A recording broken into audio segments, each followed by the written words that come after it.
Fabrice Bernard, on le voit, les vins bordelais sont exportés aux États-Unis. Quels sont les vins qui sont exportés là-bas? Alors, aujourd'hui, les Américains sont plutôt des consommateurs des grands millésimes, notamment pour les primeurs bordelais. On le voit actuellement, c'est la campagne des primeurs 2018. On a deux marchés qui réagissent bien aux primeurs 2018, qui sont les Européens et les Américains. La Chine, elle, n'est pas forcément acheteur des très grands millésimes, elle est plutôt acheteur de millésimes, on va dire, intermédiaires. Elle recherche finalement un rapport qualité-prix. Ce qui fait que pour Bordeaux, les vins sont exportés bien sûr dans le monde entier, mais ils vont s'appuyer sur quelque part trois marchés. D'un côté, les États-Unis qui vont acheter plus particulièrement les grands millésimes, l'Europe qui achète à peu près tous les millésimes, et l'Asie qui, elle, achètera plutôt les millésimes dits intermédiaires. Donc il y a un équilibre. Ça veut dire que si on n'exporte plus ces vins aux États-Unis, ça va être compliqué.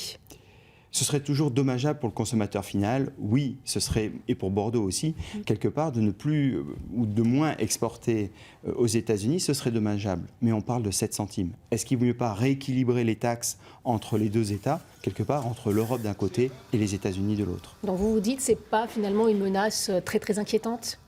Il faut toujours les prendre au sérieux avec Donald Trump, mais quelque part, en valeur, 7 centimes par bouteille, je ne pense pas que ce soit significatif. En tout cas, les viticulteurs bordelais qui sont en difficulté, on en parle, on dit que le vin se vend de moins en moins. Qu'en pensez-vous? Et quelque part, il y a deux marchés. Les grands vins qui se vendent de plus en plus. La demande est largement supérieure à l'offre. Et effectivement, les vins d'appellation moins prestigieuse ont plus de difficultés actuellement. Mais quelque part, je pense que c'est le meilleur rapport qualité-prix que l'on peut trouver sur le marché.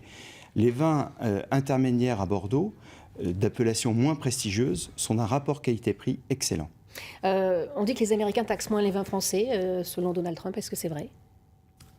Oui, c'est vrai, il a raison, mais quelque part, pour une bouteille de 75 centilitres inférieure à 14 degrés, c'est 7 centimes.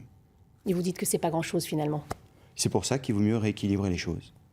Merci beaucoup Fabrice Bernard d'être venu sur ce plateau nous commenter donc cette menace qui pèse sur les vins français et tout particulièrement les vins bordelais.